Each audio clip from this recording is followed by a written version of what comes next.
अस्सलाम वालेकुम दोस्तों, उम्मीद है कि आप खैरियत से होंगे। आज मेरा सेकंड लेक्चर है। सेकंड लेक्चर में टॉपिक है हिस्ट्री ऑफ फॉरेस्ट्री। हिस्ट्री बताने से पहले मैं एक रिपोर्ट बताना चाहूँगा। According to that very report, आज से तकरीबन 60,000 साल पहले, 70,000 साल पहले दुनिया में 97% बायोडाइवर्सिटी थी और 3% ह्यूमन पॉपुलेशन थी। और 2050 तक 97% ह्यूमन पॉपुलेशन होगी और 3% बायोडाइवर्सिटी रहेगी। तो इस रिपोर्ट से अंदाज़ा होता है कि पुराने ज़माने में जंगलात बहुत ज़्यादा थे। उस वक्त लोग सोचते थे कि जंगलात न ख़त्म होने वाले रिसोर्सेज है, इसलिए वो फॉरेस्ट लैंड को ग्रेजिंग लैंड में और एग्रीकल्चर लैंड में कन्वर्ट करते थे। कन्वर्ट करने के मुख्तलिफ तरीके थे। इनमें से एक तरीका बहुत कॉमन था, जंगल को जलाया जाता था और एग्रीकल्चर लैंड और ग्रेजिंग लैंड में कन्वर्ट करते थे। जब हम फॉरेस्ट यूजेस की बात करते हैं तो वो लोग उस ज़माने में किश्तियाँ बनाने के लिए, शेल्टर के लिए, कुकिंग के लिए, हीटिंग के लिए, तीर के नीज़े बनाने के लिए, लकड़ी के हल बनाने के लिए, जिससे ज़मीन को चीरा जाता था। ठीक है, ये ओल्ड टेक्नोलॉजीज है, तो इसलिए वो इस्तेमाल करते थे।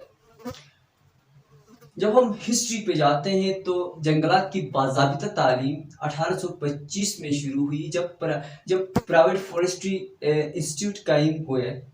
इनमें से एक मशहूर स्कूल कोटा मास्टर स्कूल था, जो कि जर्मनी में बनाया गया था और इसको बाद में कॉलेज बनाया गया। कॉलेज का ओहदा दिया गया, फॉरेस्ट्री कॉलेज बनी। और 1825 में ही फ्रांस में the national school of forestry को बनाया गया। 19वीं सदी में जर्मनी के फॉरेस्टर बहुत मशहूर हुए, क्योंकि सबसे पहले जो इंस्टीट्यूट बनाए गए थे वो जर्मनी में बनाए गए थे, इसलिए वो ज़्यादातर यूरोपीय ममालिक में जा करने लगे।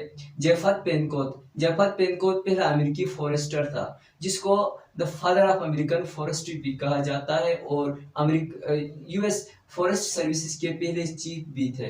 उन्होंने ट्रेनिंग हासिल की, यूरोप से ट्रेनिंग हासिल की।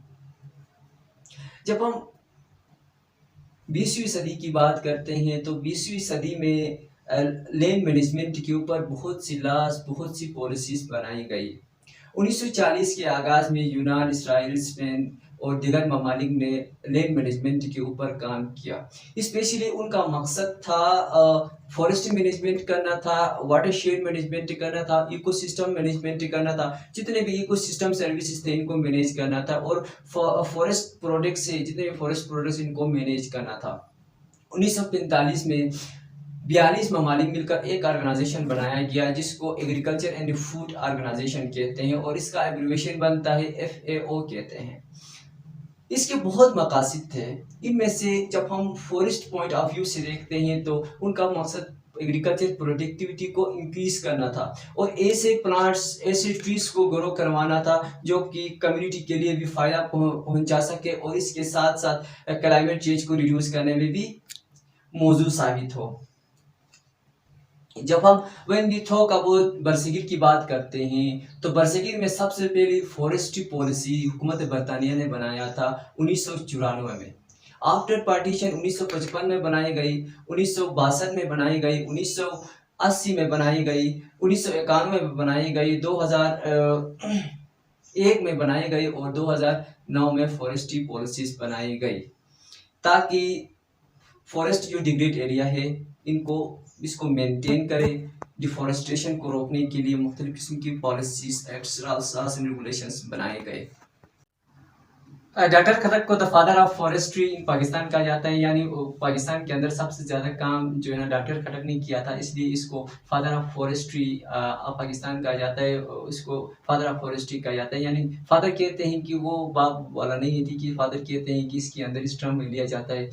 जो किसी भी फील्ड में ज़्यादा काम करता है, वो रिपेंड करता है, उसको फादर कहते हैं। जब हम फॉरेस्ट्री की बात करते हैं तो पाकिस्तान के अंदर सबसे ज़्यादा काम किसने किया है? डॉक्टर खटक ने किया है।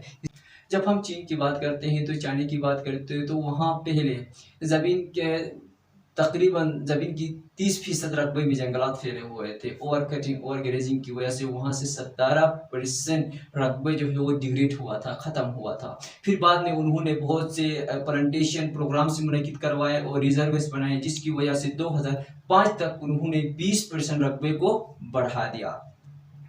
कम्युनिस्ट ममालिक में जंगलात रियासत के कब्जे में होते हैं, जबकि यूएस, एशिया और कॉमनवेल्थ कंट्रीज में जंगलात वफाकी और रियासती दोनों हुकूमतों के कब्जे में होते हैं। कबायली मलकियत की जब हम बात करते हैं तो कबायली मलकियत ज़्यादातर अफ्रीकी ममालिक में पाई जाती है और अमेज़न के कई जगहों में पाई जाती है। ये थी फॉरेस्ट की मुख्तसर सी हिस्ट्री।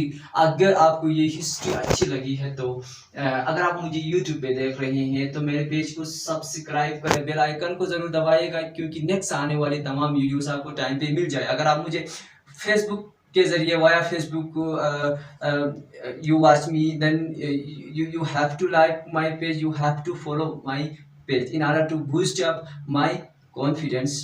तब तक के लिए दीजिए इजाज़त। अल्लाह हाफिज़।